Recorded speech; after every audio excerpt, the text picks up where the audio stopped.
నమస్తే. జయహో సక్సెస్ మంత్ర కార్యక్రమానికి స్వాగతం. నేను షీల.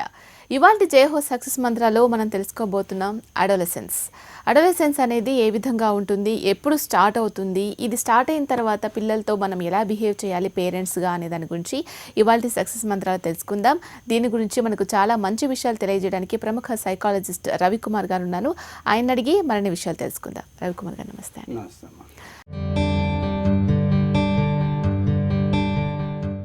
నేను చెప్పినట్టుగా అడోలసెన్స్ అనేది చాలా ఇంపార్టెంట్. అసలు ముఖ్యంగా పేరెంట్స్ ఆ టైంలో పిల్లల్ని అర్థం చేసుకోవడం అనేది చాలా ఇంపార్టెంట్. అసలు అడోలసెన్స్ అనేది ఎప్పుడు స్టార్ట్ అవుతుంది? ఒకప్పుడు 14 ఏళ్ళప్పుడు ఇది మొదలయ్యేది అనేవాళ్ళమ్మ. ఇప్పుడు మనం తీసుకున్న ఫుడ్ దీనివల్ల 12 నుంచి 13 నుంచి మొదలవుతుంది. అంటే మనం తీసుకునే ఫుడ్ వల్ల అంటే మనం జనరల్గా అవే తీసుకుంటున్నాం కాదమ్మా. ఇప్పుడు ఏమైపోయిందంటే మనం ఎక్కువగా ఫైబర్ ఉన్న ఫుడ్స్ ఇవి తగ్గించేసాము. ఫ్యాట్ ఉన్న ఫుడ్ ఎక్కువగా తీసుకోవడం వల్ల కూడా ఈ మార్పు జరుగుతుంది. అంటే దీనివల్ల ఏమైనా నష్టం ఉందంటారా? దీనివల్ల కూడా కొంచెం నష్టం. చిన్నపిల్లలు కదమ్మా, వాళ్ళు చిన్న వయసులోనే ఇది జరగటం వల్ల పిల్లలకు తెలియదు కొంత వయసు దీంట్లో. అంటే ఈ అడల్సెన్స్ దీంట్లో కొన్ని మార్పులు ఎలా జరుగుతాయంటే మగపిల్లల్లో అయితే వాళ్ళ చంకలు వీటిలలో కొన్ని ముస్టాచ్ ఇవి రావటం చేయటము, చెస్ట్ అనేది వెడల్పుగా మారటము, ఇవన్నీ ఎక్కువగా జరుగుతూ ఉంటాయి. కానీ వాళ్ళకి అప్పుడు ఏమైపోతుంటే చిన్న పిల్లవాడు కూడా 12-13 ఏళ్ళ వాళ్ళని మార్పు చేసేట కల్లా చూస్తే వాటిల్లో చాలా పెద్ద పిల్లవాడిలాగా కనపడుతూ ఉంటాడు. తర్వాత ఇది అమ్మాయిలలో కూడా ఇంకో వాళ్ళకి సైకిల్ మారటం చేయటము, ఒక్కొక్కసారి కడుపుని విపరీతంగా రావటము దీనికి. తర్వాత వాళ్ళకి ఏంటంటే వాళ్ళ శరీరంలో జరుగుతున్నటువంటి మార్పులు ఇవన్నీ కూడా చూసుకుంటూ భయపడిపోతూ ఉంటారు. దానివల్ల ఏమవుతుందంటే ఇది నాకేదో ఒక డిప్రెషన్కు లోనవటానికి కూడా కారణంగా మారుతూ ఉంటుంది. ఈ సమయంలో ఇది ఆల్మోస్ట్ ప్రతి వాళ్ళ దీంట్లో లైఫ్లో ఇది కంపల్సరీగా మనం ఓవర్టేక్ చేస్తూ వస్తున్నాం. అప్పటి రోజులలో ఏంటంటే అమ్మమ్మలు తాతయ్యలు వీళ్ళందరూ పెద్దవాళ్ళందరూ ఉండంటే ఇది ఏం లేదురా, ఇది మాకు నేను కూడా వెళ్ళాననిపించి వాళ్ళు చెప్తుండటం వల్ల వాళ్ళకి ఒక విధమైనటువంటి సపోర్ట్ సిస్టమ్ దొరికేది. ఇప్పుడు ఏమవుతుంది, ఆ సపోర్ట్ సిస్టమ్ దీంట్లో మనకు ఫ్యామిలీస్ అన్నీ ఎక్కడెక్కడికో వెళ్ళిపోతున్నాయి, న్యూక్లియర్ ఫ్యామిలీస్ అవుతున్నాయి. దాంతో ఏమవుతుంది, ఆ సమయం దీంట్లో చేస్తున్నప్పుడు వాళ్ళకి చేయలేని భావాలు ఏంటో తెలియదు, ఇది ఎలా హ్యాండిల్ చేయాలో తెలియదు.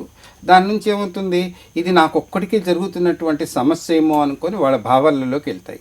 ఇది మనిషికి అన్న వాళ్ళకి ఇవన్నీ కూడా కామన్గా జరుగుతాయి, చేస్తాయి. ఈ మార్పు నుంచి కొంచెం మనం తెలుసుకొని చేసే లోపల 20-21 ఏళ్ళ వయసు వచ్చేస్తుందమ్మా. ఇది మనం అందువల్ల మనం ఏం చేస్తాం, అది ముందర వాళ్ళకి ఎట్లా ఎక్స్ప్లెయిన్ చేయాలి, ఎలా మార్పు తెచ్చుకోవాలి, ఏ విషయంలో చేయాల్సి వస్తుంది. మళ్ళీ ఇంకోటి ఏమవుతుంది, అడల్సెన్స్ స్టేజ్లో కూడా చిన్నటువంటి అంటే ఆడపిల్లల లాంటి వాళ్ళకి ఏంటంటే స్కూల్కి వెళ్తే బాత్రూమ్స్ ఇవన్నీ కూడా సరిగ్గా లేకపోవటం వల్ల కూడా నీళ్ళు అవి కూడా తక్కువ తాగుతారు. ఫుడ్ హ్యాబిట్స్, ఎందుకంటే వాళ్ళకి ఎక్కువగా ఐరన్ ఇవన్నీ కావాలి. దాని నుంచి ఏమవుతుంది, ఎక్కువగా ఆకుకూరలు అవి తినరు. ఎంతసేపటికి నాకు పొటాటో అంటే ఇష్టము, లేకపోతే వేరే ఇష్టం అని చెప్పి ఇవన్నీ చేస్తారు. కానీ శరీరంలో ఎదుగుదలకి కావాల్సినటువంటివి ఏ ఏ పదార్థాలు తినాలి ఇవన్నీ కూడా పెద్దవాళ్ళకి తెలియలేకపోతుంది. దాంతో పిల్లవాడికి ఇచ్చేటికల్లా అతనికి ఇవన్నీ కూడా ఎలా చేస్తుంటే మెమరీ ఫిజికల్గా వీటి మీద వరీగా మారుతుంది. ఓకే. ఆ వరిగా మారటంతో ఏమవుతుంది, ఈ పోటీ ప్రపంచంలో తన ఆ నెగ్గటానికి కష్టంగా మారుతుంటుంది. ఇది మనం ఎక్కువగా స్పోర్ట్స్ పర్సన్స్ దగ్గర మనం ఎక్కువగా చూడడం. ఎందుకంటే వాళ్ళు ఫుడ్ ఎంత తీసుకుని దాని తగ్గట్టే తీసుకుంటారు, ఏది నియంత్రించుకోవాలో చేసుకుంటారు. వాళ్ళ కోచ్ దీనికి కూడా రెగ్యులర్గా ఫాలో అవటం వల్ల వాళ్ళకి అక్కడ మనకు ఇది కనపడదు. ఇది ఎక్కువగా చదువుకుంటున్న విద్యార్థులలో ఎక్కువగా కనపడుతుంది. దీనివల్ల ఏంటంటే వీళ్ళకి ఏమవుతుంది, బద్ధకం ఎక్కువగా ఏర్పడుతుంది, లేకపోతే ఎవరి నుంచైనా తప్పించుకోవటం అనేది ప్రయత్నం చేస్తూ ఉంటారు. ఏదన్నా తనలో జరుగుతున్నటువంటి నష్టాలని ఎవరికైనా చెప్పుకుంటే ఏమవుతారని భావన ప్రకటన సరిగ్గా లేకపోవటము. తర్వాత 3ది కన్నా కూడా 4 చాలా ప్రమాదంగా మారుతుందమ్మా. ఈ భావ ప్రకటన ఎప్పుడైతే ఇదే అయిపోతుందో వాళ్ళకు ఒక్కొక్కసారి తెలియలేక వాళ్ళంతటి వాళ్ళే జీవితాన్ని విరమించుకోవటానికి కూడా కారణంగా మారుతుంది. ఈ మొట్టమొదటిగా మనం తెలుసుకోవాల్సిందంటే అడల్సెన్స్ స్టేజ్ అప్పుడు పిల్లలతో ఎట్లా హ్యాండిల్ చేయాలి, ఇది మొట్టమొదటిగా తెలుసుకోగలిగితే అది మనకి చాలా చక్కటి ఇది పిల్లలకి ఇది కామనే. ఓహో, మనుషులు అన్న వాళ్ళకి ఇవన్నీ జరుగుతాయి, ఇది మా అమ్మకి అమ్మమ్మ వీళ్ళందరికీ కూడా జరిగింది, వాళ్ళందరూ ఉన్నాను, నేను వాళ్ళ మధ్యన ఉన్నాను అనే ఒక నమ్మకం అనేది పెరుగుతుంది. ఈ అడోలసెన్స్ దీనికి సంబంధించి పేరెంట్స్ కొంతమంది ఓపెన్ అవ్వడానికి ఇష్టపడరు. అంటే ఏం జరుగుతుంది, బాడీలో చేంజెస్ ఎందుకు వస్తున్నాయి, ఈవెన్ ఫీమేల్తో కావచ్చు మేల్తో కావచ్చు డిస్కస్ చేయడానికి ఇష్టపడరు. అలాగే పెద్దవాళ్ళైనా అమ్మమ్మలు తాతయ్యలు అలాగే నానమ్మలన్నా కూడా చాలా లైట్గా టచ్ చేసి వదిలేస్తుంటారనమాట. దీనివల్ల పిల్లలు చాలా కామ్గా అయిపోవడం, లేకపోతే ఒంటరిగా ఉండడానికి ఇష్టపడడం, ఎవరితో మీరు అన్నట్టుగా మాట్లాడడానికి ఇష్టపడకపోవడం, ఇవన్నీ జరుగుతాయి. సో ఫ్యూచర్లో ఏ విధంగా ఎఫెక్ట్ పడే అవకాశం ఉంటుందంటారు ఈ విధంగా ఉండడం ఇది వల్ల? ఎప్పుడైతే వీళ్ళు పెద్దవాళ్ళు మాట్లాడకపోవటం చేయటం ఇవన్నీ జరగటం చేస్తుంది. ఇవాళ రేపు కూడా మీకు ఇంకో సంఘటన కూడా మీకు తెలియాల్సింది. మనకు ఒక పెళ్లి జరుగుతోంది, అక్కడ అందరూ మన కజిన్స్ అంతా వస్తారు, మన ఏజ్ వాళ్ళు దగ్గర వాళ్ళు వీళ్ళల్లో వస్తుంటారు. మనం ఏం పిల్లలు చదువులని చెప్పి పెళ్ళిళ్ళకి కూడా తీసుకెళ్లకుండా వాళ్ళని ఇంతసేపటికి ఒంటరితనాన్ని నేర్పుతున్నాం. ఈ వయసులో ఇది ఏంటి జరుగుతున్నప్పుడు ఎంతసేపటికి మనం మార్కులనే పోటీ ప్రపంచంలో పరిగెత్తుతున్నామే కానీ ఆ మార్కులతో కావాల్సినటువంటి విలువలు పెంచుకుంటే స్థాయిలో కూడా పెంచాలనే ప్రయత్నంలో మనం లేకుండా పోతున్నాం. పైగా మనకు ఒక దురదృష్టకరమైన సంఘటన ఏంటంటే స్కూళ్ళల్లో ఆడుకుంటే స్థలాలు కూడా చాలా తక్కువగా ఉన్నాయి. దాంతో ఏమైపోతుంది, ఎంతసేపటికి ఆ ఎడాల్సెన్స్ స్టేజ్లోకి కొంత ఆటలు పాటలు ఇవన్నీ చేస్తున్నప్పుడు వాళ్ళ శరీరంలో అన్ని ఎదుగుదల కూడా సరిగ్గా ఉంటుంది. ఎట్లయితే మంచిగా ఎదిగిన మొక్క చక్కటి ఫలాలను ఇస్తుందో ఈ జీవితంలో కూడా మనిషికి కూడా తను తీసుకున్న దీంట్లో కూడా ఎదుగుదల కూడా చాలా అవసరం సరైన సమయంలో. ఇది మొట్టమొదటిగా తెలుసుకోవాల్సింది. కొంతమంది పిల్లలు 10 ఏళ్ల దాకా చాలా పొట్టిగానే ఉంటారు, 10 ఏళ్ల తర్వాత ఒక్కసారి పొడుగ్గా మారుతూ ఉంటారు. రకరకాలైనటువంటివి జరుగుతుంటాయి. ఇది నువ్వు ఎక్కువగా తింటాం ఈ వల్ల జరుగుతోంది, నువ్వు లావ్ అయిపోతే చేస్తున్నావు ఇదన్నీ బదులు ఎక్కడ మనం ఆహారం దీంట్లో ఎక్కడెక్కడ మార్పులు చేయాలి, ఏ వయసులో ఏది పెట్టాలి, ఎక్కడ ఇవి చేయాలని తెలుసుకున్నప్పుడు ఆ పిల్లవాడి యొక్క ఆరోగ్యము 30 ఏళ్ళైనా 50 ఏళ్ళైనా కానీ చక్రంగా ఉండటానికి మారిపోతుంది. తర్వాత ఇంకో విషయం ఏంటంటే మన దేశంలో మన క్లైమాటిక్ కండిషన్స్ మనిషి యొక్క మనుగడకి చాలా సక్రమైన మంచిగా ఉంటుంది. మనకి అతి మంచి ఉండదు, అతి ఇది ఉండదు. దీనివల్ల ఏమవుతుంది, ఈ అడాల్సెన్స్ స్టేజ్ అప్పుడు పిల్లలకి కొన్ని రకమైనటువంటి ఒత్తిడి కూడా జరుగుతుంటాయి. మీరు అడిగినట్టు ఒంటరితనాన్ని కోరుకుంటూ ఉంటాయి. ఆ ఒంటరితనాన్ని నుంచి వాళ్ళని బయటికి ఎలా తీసుకురావాలి, ఈ కొన్ని విషయాలలో కానీ మనం ఏం చేస్తున్నామంటే నలుగురు మెప్పు కోసమే కొన్ని పనులు చేస్తున్నామే కానీ పిల్లల యొక్క మనోభావాలను అర్థం చేసుకోవటానికి మనం ఎక్కువగా అర్థం చేసుకోలేకపోతున్నాం. ఇది ఎలాంటి ప్రమాదకరంగా అవుతుందంటే పెళ్ళైన తర్వాత వారం రోజులకే డైవర్స్ తీసుకున్నటువంటి వాళ్ళని కూడా మనం చూస్తున్నాం. కష్టాన్ని ఎలా తట్టుకోవాలి, ఇష్టాన్ని ఎలా చూసుకోవాలి, ఇది మనం పిల్లలకి నేర్పించటం. ఎక్కడ నో అని చెప్పటం, ఎక్కడ ఎస్ అని చెప్పటం. ఇప్పుడు ఒక విద్యకి కొంత ధనాన్ని ఖర్చు పెడుతున్నప్పుడు అంత బాధ అనిపించదు. అదే ఒక స్పోర్ట్స్కి ఖర్చు పెట్టమంటే లెక్కేసుకుంటాం. కానీ ఆ స్పోర్ట్స్ కూడా ఖర్చు పెట్టడంలో నేర్చుకుంటే వాళ్ళ ఎదుగుదలకు కూడా ఉపయోగపడుతుందన్న ఆలోచనప్పుడు దాని కౌంటర్ చెక్ అనేది దీనికన్నా కూడా ఎలా బాధ్యత అనేది పెరుగుతుంది. బాధ్యత అనేది ఎవ్వరు ఇవ్వరమ్మా, మనంతట మనం నేర్చుకోవాలి, మనంతట మనం తెలుసుకోవాలి, మన చుట్టూ ఉన్న వాళ్ళ దీనికి ఏమేమి చేయాలి, ఏ సమయంలో ఎలా పెట్టాలి. ఇది ఎక్కువగా పాత రోజుల్లో అమ్మ అన్నయ్యకి ఎలా చూడాలి, చెల్లెని ఎలా చూడాలి, చిన్న చెల్లెని ఎలా చూడాలి అని తనకు తెలుసు. ఎవరికి కొంచెం కారం తక్కువగా పెట్టాలి, పిల్లలకి అయితే చేయాలి, వాళ్ళ ఎదుగుదల దీనికి చేయాలంట. కానీ ప్రస్తుతం ఏమైపోయిందంటే ఇంట్లో వంట అంతా కామన్గా తయారైపోయింది. ఏ పిల్లవాడికి ఏ వయసులో ఎలా పెట్టాలి అనేది కూడా చాలామంది తల్లిదండ్రులు తెలియదు. రెండోది, వంట తేలిగ్గా అయిపోవాలనే ఆలోచనలో ఉంటున్నారే కానీ ఏ వయసులో ఏది ఎక్కువ పెట్టాలి, ఏది తగ్గించాలి, ఏది ఇది చేయాలనేది మొట్టమొదటి తెలియదు. దీనివల్ల మనకి ఏమైపోతుందంటే ఆఫ్టర్ మ్యారేజ్ దీని తర్వాత కూడా ఈ ఫర్టిలైజర్ సెంటర్స్ ఇవన్నీ కూడా ఎక్కువ పెరిగిపోవటం దీని కూడా అది ప్రమాదంగా మారుతుంది భవిష్యత్తులో. ఇవన్నీ ఆలోచించుకుంటే ఎడాల్సెన్స్లో తీసుకోవాల్సినటువంటి జాగ్రత్తలు కొన్ని తీసుకొని చేసి చేయగలిగితే అది వాళ్ళ వివాహ జీవితం పైన కూడా ఎక్కడ కూడా ప్రమాదంగా మారకుండా సక్రమైన మార్గాలకి చేయడానికి ఆస్కారంగా మారుతుంది. ఈ అడాలసెన్స్ మేల్స్కి వచ్చినప్పుడు వాళ్ళ గొంతులో చేంజెస్ రావడం కానీ, సడన్గా మీరు అన్నట్టుగా ఒకటేసారి హైట్ పెరిగిపోవడం కానీ, ఆలోచన విధానం కూడా మారడం కానీ కొంచెం అప్పుడప్పుడే జరుగుతూ ఉంటుంది. ఫీమేల్స్లో 10 ఇయర్స్కే వాళ్ళకి అడాలసెన్స్ వచ్చేస్తే వాళ్ళు దాన్ని తీసుకోగలుగుతారా? అలాగే ఈ ఫంక్షన్స్ కూడా చేస్తూ ఉంటారు, దీనివల్ల ఎటువంటి ప్రభావం పడే అవకాశం ఉంటుంది? ఫంక్షన్ చేయటం అనే దానికి తప్పని కదా, అది ఎలా చేయాలంటే కుటుంబం దీంట్లో నలుగురు దీనికి చేయటం కామన్గా ఇది అంటే ఎందుకంటే మేల్స్లో లేనప్పుడు ఫీమేల్స్లో ఎందుకనే ఆలోచన వస్తుంది కదా. కానీ మనం ఇప్పుడు ఏమవుతుందంటే బేసికల్గా మన దగ్గర స్ట్రక్చర్లో ఏంటంటే ఎంతసేపటికి ఫిమేల్ని కొన్ని విషయాలలో కొన్నిటికే నియంత్రణగా చూడటం వల్ల ఇవాళ రోజునాడు ఫిమేల్ అన్నవాడు ప్రతి రంగంలో ఉన్నారు, ప్రతి దీంట్లో మార్పు దీన్ని మనం చేస్తున్నామే కానీ దాని తగ్గ సరిలిగా మనం మార్చుకోవటం లేదు.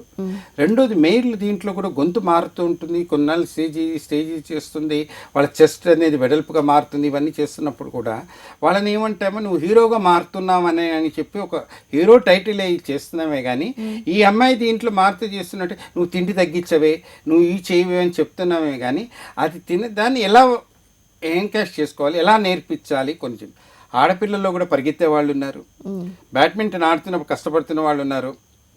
ఒక స్థాయికి దాటిన తర్వాత వాళ్ళని మనం ఎక్కువగా కూడా అప్రిషియేట్ కూడా చేస్తున్నాం. కానీ ఈ స్టేజ్లో మార్పు చేయటానికి సపోర్ట్గా ఎవరు ఉండాలి అంటే ఇంట్లో వాళ్ళు మొట్టమొదటిగా వాళ్ళ స్థానాన్ని దీన్ని తెలుసుకోవాలి. మీరు అన్నట్టుగా ఫంక్షన్స్ ఇవన్నీ దీనికి ఏంటంటే ఆ వయసులో ఉన్న పిల్లల్ని జమ చేసి మనకి కూడా ఇవాళ జరుగుతాయని చెప్పటానికి. కానీ ఇవాళ రేపు ఏం చేస్తున్నామంటే ఇటువంటి ఫంక్షన్కి పెద్దవాళ్ళు వస్తున్నారు కానీ ఆ వయసులో ఉన్న పిల్లల్ని తీసుకురావడం చేయడానికి జరగటం. దాంతో ఏమైపోతుంది, వీళ్ళందరూ కలిసి పెద్దవాళ్ళంతా కలిసి నన్ను ఏదో ఇది అవుతుందేమో ఇదేనే భావనలో వెళ్తున్నారు. కానీ అదే వేరే ఆ వయసు పిల్లలు అంటే ఓహో మా కజిన్కి కూడా ఈ వయసులో ఇలా జరిగింది, ఇవన్నీ అండర్స్టాండింగ్ పెరిగిందంటే దానివల్ల వీళ్ళు ఎప్పుడన్నా ఏదన్నా అంటే ఆ కజిన్తో కొంత మాట్లాడుకోవటానికి కూడా ఆస్కారం ఏర్పడుతుంటుంది. కొన్ని విషయాలు డైరెక్ట్గా తల్లిదండ్రులతో కూడా పిల్లలు చెప్పలేరు. కారణం ఏంటంటే వాళ్ళు ఏమనుకుంటారంటే తల్లిదండ్రులు మేము ప్రతి విషయం వీళ్ళతో చర్చించటం అవసరమా అని అనుకుంటారు. అది పిల్లలతో కంపల్సరీగా కొన్ని విషయాలు చర్చించాలి. పాత రోజుల్లో ఒక వివాహం అనే బంధం ఏర్పరిచినప్పుడు అటు తెలిసిన వాళ్ళ దగ్గర నుంచి ఇవాళ రేపు మనకి రకరకాల వ్యవస్థ దీంట్లో వివాహాలు జరుగుతున్నాయి. మనం ఎంతసేపటికి ఆర్థిక పరమైనటువంటి విలువలే చూస్తున్నామే కానీ అతను మానసికంగా ఎలా ఉన్నాడు, అతని అలవాట్లు ఎలా ఉన్నాయి, అతని ఇవన్నీ మనం పరీక్షించట్లేదు. పెళ్ళైన తర్వాత అతనిలో ఉన్నటువంటి లోపాలను ఎత్తి పొడిచటం చేయటం వల్ల కూడా సమస్యలుగా మారుతున్నాయి. ఇవన్నీ కారణం ఏంటంటే ఒక పిల్లవాడికి కానీ ఇవ్వటం అనేది నేర్పించకపోతే పెద్దయిన తర్వాత తన భార్యకి ఇచ్చేదాన్ని కూడా కమర్షియల్గా ఆలోచించడం మొదలు పెడతాడు. అలాగే ఒక పాపకి ఏదైనా షేరింగ్ చేయటం నేర్పించకపోతే వీళ్ళ కోసమే నేను కష్టపడుతున్నాననే భావం కూడా పెరుగుతుంది. ఇది అడాలసెన్స్లో వచ్చేటువంటి థాట్స్. ఆ థాట్స్ని పాజిటివ్గా ఎలా ఎంకరేజ్ చేయాలి, ఆ థాట్స్ వల్ల జరుగుతున్నటువంటి భవిష్యత్తులో కలుగుతున్నటువంటి మార్పులకు ఎలా అనుగుణంగా మార్చుకోవాలి, నైపుణ్యత ఎలా పెంచుకోవాలి అనేది ఈ 14 ఏళ్ల నుంచి 21 ఏళ్ల వయసు దీంట్లోనే మనం ఎక్కువగా నేర్పించడానికి అవుతుంది. అందుకని అంటారు మొక్కై వంగందే మానే వంగదు అనేది. ఈ మొక్కై దీంట్లో ఏవేవి ఫలితాలను మనకి మంచి కావాలి భవిష్యత్తులో అనుకుంటామో ఈ చిన్నతనం నుంచి నేర్పించడం మొదలు పెట్టు ఉండాలి. ఈ అడలసెన్స్ వచ్చేటప్పుడు వస్తుంది అని మనకు తెలిసినప్పుడు పేరెంట్స్ ఎంత జాగ్రత్తగా వ్యవహరించాలి పిల్లలతో? పిల్లలకి మొట్టమొదటిగా వాళ్ళు తీసుకోవాల్సిన జాగ్రత్త ఆహారం. దీంట్లో ఏ ఏజ్ నుంచి? ఇది ఒక ఏజ్ని కదమ్మా, మామూలుగా కొంత వైట్ దీనిలాగా చిన్నప్పుడు మనం ఏంటంటే పిల్లలకి కొంచెం ఫ్యాట్ ఐటమ్స్ ఇవి కలిపి ఎక్కువగా పెడతాం. దీనికి వాళ్ళకి ఇది కావాల్సి కొంత వయసు వచ్చిన తర్వాత వాళ్ళ ఆడే విధానము వాళ్ళు చేసే దీనికి పిల్లవాడి దీనికి మార్పు ఉంటుంది. బాగా అలర్ట్ చేసే పిల్లవాడికి ఒక రకంగా, కొంత ఇది చేసిన వాళ్ళకి ఎలా మార్పు తెచ్చుకోవటము వాళ్ళ అరుగుదలను పట్టి ఉంటుంది. డైలీ వాళ్ళు తీసుకున్న ఫుడ్ ఇన్పుట్ అవుట్పుట్ దీంట్లో వాళ్ళ మోషన్ ఇవి ఎలా జరుగుతున్నాయి అవి తెలుసుకోవాలి. మనం ఏమిటి వాళ్ళ రేపు పిల్లలకి చెమట పట్టకుండా పెంచాలనే ప్రయత్నం దీంట్లో కూడా అడల్సెన్స్ దీంట్లో కూడా కొన్ని ప్రమాదాలు జరుగుతున్నాయి. అంటే ఆడపిల్లల్లో వాళ్ళకి జరగవలసిన సైకిల్ సక్రమంగా జరగకపోవటము, మగపిల్లల్లో ఓవర్గా ఇది చేయటం వల్ల వాళ్ళ యొక్క మాట యొక్క స్థానం దీనికి తిరుగుబాటులాగా ప్రవర్తన చేయటము ఇవి జరుగుతున్నాయి. ఇది కూడా మనం మొదట తెలుసుకోవాల్సింది, మనిషి అన్నవాడికి చెమట పట్టడం అనేది కూడా చాలా అవసరం. మనం ఎంతసేపటికి మా పిల్లవాడికి చెమట పట్టకుండా వాడు వేయకుండా పెంచటం అనేది కూడా ప్రమాదకరంగా మారుతుంది. అంటే ఎక్సర్సైజ్, యోగా, మెడిటేషన్, ధ్యానం ఇవన్నీ కూడా ఎప్పటి నుంచి నేర్పితే వాళ్ళు నేర్చుకోగలుగుతారు, అంటే తెలుసుకోగలుగుతారు ఇది కూడా అవసరం అన్నది? ఇది ఎప్పుడు దీనికి మంచి లక్షణానికి ఏజ్ అనేది ఉండదు. మా చిన్నప్పటి నుంచి చేస్తుండాలి, మనం చేస్తుండాలి. మనం ధ్యానంలో కూర్చున్నామంటే వాళ్ళకి ధ్యానంలో కూర్చోటానికి ఇది అవుతుంది. మన నేల మీద కూర్చోటానికి ఈ రోజులలో సమస్యగా భావిస్తున్నాము. మొట్టమొదటిగా మనం నేల మీద ఎలా కూర్చోవాలి, పద్మాసనం ఎలా వేయాలి, వజ్రాసనం ఎలా వేయాలి. అందుకని మీరు చూస్తుండండి, వజ్రాసనం వేసుకుని కూర్చొని నుదురు కిందకి చేసిన వాళ్ళకి మెంటల్ డిజార్డర్స్ తక్కువ. ఇది చాలామందికి తెలియదు. వాళ్ళు ఎంతసేపటికి అది కింద కూర్చోవటం అవసరమా, అది మనం హోదాకి తక్కువగా అని చెప్పి ఆలోచిస్తుంటారు. ఇది మొట్టమొదటిగా తెలుసుకోవాల్సింది. తర్వాత మనం పిల్లలు ఎప్పుడైనా సరే లిఫ్ట్లో వెళ్ళిపోవాలి, మా పిల్లలు కష్టపడుతున్నారు కదా, మెట్లు ఎలా ఎక్కాలి, ఎట్లా దిగాలి, కాసేపు గ్రౌండ్లో ఎలా ఆడుకోవాలి, రోజుకి కనీసము పిల్లవాడు 18 ఏళ్ళు వయసు వచ్చేదాకా గంట సేపు అయినా ఎగరటము, దుంకటం, చెమట పట్టేటట్టుగా కంపల్సరీగా అవసరం. అది వయసుతో అయింది. దానివల్ల ఏమవుతుందంటే తక్కిన జీవితంలో కూడా అతను ఆ విధంగా ప్రవర్తించడానికి మార్గం అవుతుంది. ఇది మొట్టమొదటిగా తెలుసుకోవాల్సింది. రెండోది, మనకు ఎండాకాలం సెలవులు వస్తాయి. ఆ సెలవుల్లో వచ్చినప్పుడు ఏం చేయాలంటే పొద్దున పూట పిల్లల్ని తీసుకొని పార్క్ వెళ్ళటం నేర్పియాలి. దానివల్ల ఏంటి జరుగుతుందంటే, ఓహో మనకు సెలవులు వచ్చినప్పుడు కూడా పార్క్ వెళ్తున్నాను, పొద్దున్నే నిద్ర లేవటం అనే ఇది దేని పెంచటం అనేది పిల్లలకి చిన్నప్పటి నుంచి నేర్పియాలి. లేదు మనం ఏం చేస్తామంటే ఎండాకాలం సెలవు వచ్చింది, వాళ్ళ ఆదివారం వచ్చింది, మనం నిద్ర లేవటమే 10 గంటలకు నిద్ర లేచి తక్కిన వాటికి పరిగెత్తేటికల్లా పిల్లలు ఏమనుకుంటారు, సెలవు వస్తే మంచం మీద పడుకోవటమే అనే ఆలోచనలోకి వచ్చేస్తున్నారు. సెలవు వచ్చిన రోజునాడు ఇంకెక్కువ కష్టపడమని చెప్తారు. యాక్చువల్గా ఏంటంటే సెలవు ఇచ్చేది నీ ఒంట్లో శక్తి సామర్థ్యాలను పెంచుకోవటానికి ఉపయోగించుకోమనేది సెలవు ఇచ్చింది. కానీ మనం దాన్ని ఎలా మార్చేసామంటే అది ఒంటి మంచం మీద కూర్చొని స్నానం చేయకుండా కూడా భోజనం చేయాలనే ఆలోచనలోకి మారిపోతున్నాం మనం.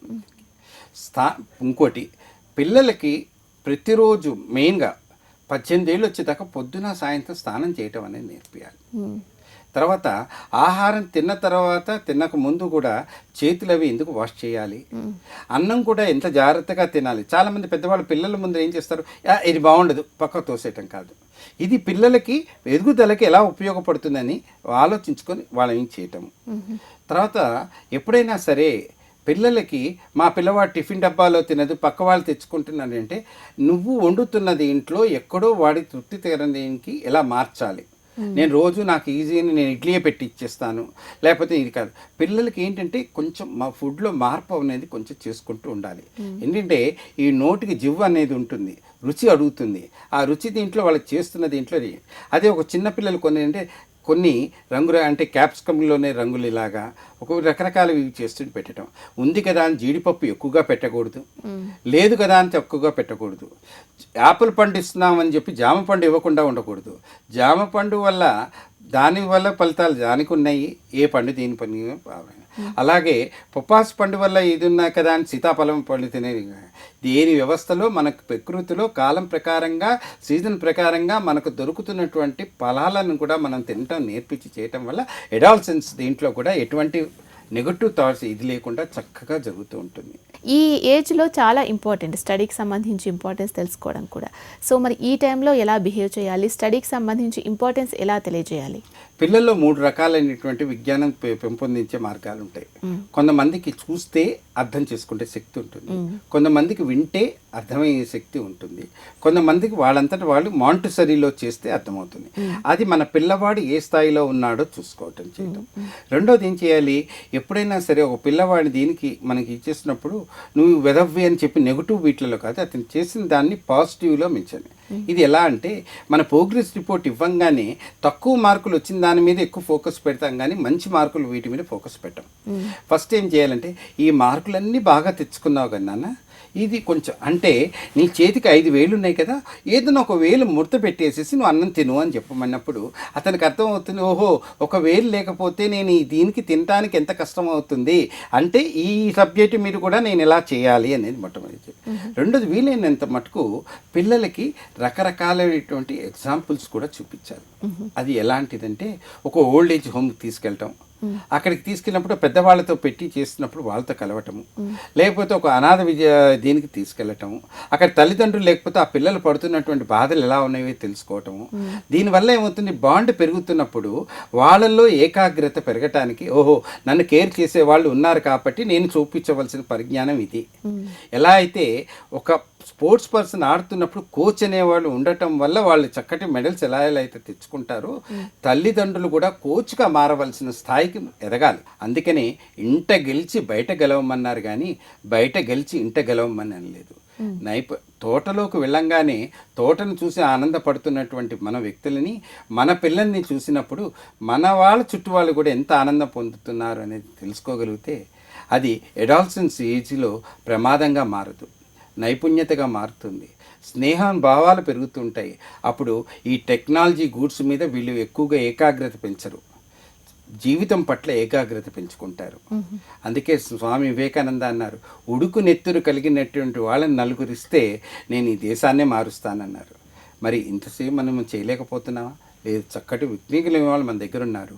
మనకి ఎంతసేపటికి సక్సెస్ అయిన వాళ్ళ చరిత్రలని చదువుతాము, కానీ ఫెయిల్యూర్ అయిన వాళ్ళ చరిత్రను కూడా మన పిల్లలకి చెప్పగలిగి చేస్తే వాళ్ళు ఎందుకు ఫెయిల్ అయ్యారు అనేది తెలిస్తే అడాలసెన్స్లో ఉన్నటువంటి ప్రభావాన్ని ఎలా దాటగలుగుతాము, చిన్న ఏజ్లో ఎలా సక్సెస్ అనేది చూడగలుగుతాము అనేది మనం మార్క్ చేస్తున్నప్పుడు ఒలింపిక్లో కూడా మెడల్స్ అనేది 25 ఏళ్ల లోపలనే చాలామందికి వస్తాయి.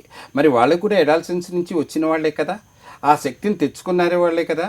అలాగే మనం మంచి మంచి సైంటిస్టులు వీళ్ళంతా తయారైన వాళ్ళు కూడా చిన్న వయసు నుంచే ప్రజ్ఞ చూపిస్తున్నటువంటి వాళ్ళు ఉన్నారు. బాధ్యతలను నేర్పించగలిగితే కర్తవ్యం పెరుగుతుంది, కర్తవ్యం పెరిగితే లక్ష్యం పెరుగుతుంది, లక్ష్యం పెరిగితే సక్సెస్ పెరుగుతుంది, సక్సెస్ పెరిగితే అది ఈ విశ్వం అనే దీంట్లో ఒక మంచి మార్పు కలిగినటువంటి విలువలు, మానవతా విలువలు కలిగినటువంటి వనరులను తయారు చేసే శక్తి సామర్థ్యాలను అడాలసెన్స్ స్టేజ్ నుంచి తీసుకురావాలి. ఇది 7వ ఎక్కం 9వ ఎక్కం లాగా మార్చుకోవాలి జీవితం. 7వ ఎక్కం అనేది టేబుల్స్ లాగా పెట్టుకుంటాము, 9వ ఎక్కం అనేది భవిష్యత్ లాగా పెట్టుకుంటే అది 12వ ఎక్కంగా మారుతుంది. మనం ఎంతసేపటికి అది మ్యాథమెటిక్స్కి అనుకుంటామే, కానీ అది జీవితంలో మార్పు దేనికి. 9 నెలలు తల్లి గర్భంలో ఉన్నటువంటి శిశువు తన ఒక జీన్స్తో బయటకు పుట్టినది 9. 18 నెలలు దీనికి అతను చేస్తున్నటువంటి ప్రయత్నం తర్వాత నడక అనేది సాధ్యమవుతుంది. అలాగే 27 నెలలకి దీనికి వచ్చేసేటికల్లా నా వాళ్ళు అని ఐడెంటిఫై చేయడానికి 2.5 సంవత్సరాల పిల్లలు. ఇది 9వ ఎక్కంలాగా మార్చుకునే స్థాయికి పెరగాలమ్మా. ఓకే సార్, చాలామంది సక్సెస్ సాధించాలంటే అడోలసెన్స్ అనేది ఎంత ఇంపార్టెన్స్, దానికి ఏ విధంగా మలుచుకోవాలి, ఏ విధంగా పేరెంట్స్ ఆ టైంలో పిల్లలతో బిహేవ్ చేయాలి, స్టడీకి సంబంధించి ఎటువంటి జాగ్రత్తలు అడోలసెన్స్లో పిల్లలతో మాట్లాడే క్రమం ఏ విధంగా ఉండాలి అనే దాని గురించి చాలా విషయాలు తెలియజేశారు. థ్యాంక్ యూ సో మచ్ అండి. సో చాలామంది అనుకుంటూ ఉంటారు, పేరెంట్స్ కావచ్చు, అంతకంటే పెద్దవాళ్ళు, అమ్మమ్మలు, తాతయ్యలు, నాయనమ్మలు కావచ్చు, అనుకుంటూ ఉంటారు అడోలసెన్స్ అనేది అందరికీ వచ్చి వెళ్ళేది, దీని గురించి పెద్దగా డిస్కస్ చేయాల్సిన అవసరం లేదని అనుకుంటూ ఉంటారు. అలా కాదండి, ప్రతి చిన్న విషయాన్ని కూడా ఈ టైంలో పిల్లలకి చాలా అర్థమయ్యేలాగా చెప్పాల్సిన బాధ్యత తల్లిదండ్రులకు ఉంది అని చెప్పుకుంటూ ఉంటారు. నిజం అది, ఎందుకంటే ఆ స్టేజ్లో ఏం జరుగుతుంది అంటే బాడీ చేంజెస్ కావచ్చు, చుట్టూ అట్మాస్ఫియర్ చూసే వాళ్ళు కావచ్చు, వీళ్ళని డిఫరెంట్గా చూసే క్రమం అడోలసెన్స్లో జరుగుతూ ఉంటుంది. సో ఈ టైంలో జరిగేది ప్రతి ఒక్కటి కూడా పిల్లలకి ఎక్స్ప్లెయిన్ చేయాల్సిన అవసరం ఉంది. ఇది ఫ్యూచర్లో సక్సెస్ సాధించడానికి ఎంతగానో ఉపయోగపడుతుంది. ఒక మంచి వ్యక్తిగా, ఒక సక్సెస్ఫుల్ పర్సన్గా మార్చడానికి అడోలసెన్స్లో ఆ పేరెంట్స్ నేర్పించే విధానం అనేది చాలా అవసరం. తప్పకుండా పాటించండి, మీ పిల్లల జీవితంలో సక్సెస్ సాధించడానికి తోడ్పడండి. ఇది ఇవాల్టి జయహో సక్సెస్ మంత్ర. మరొక మంచి టాపిక్తో మళ్ళీ కలుద్దాం. చూస్తూనే ఉండండి హెచ్ఎం టీవీ.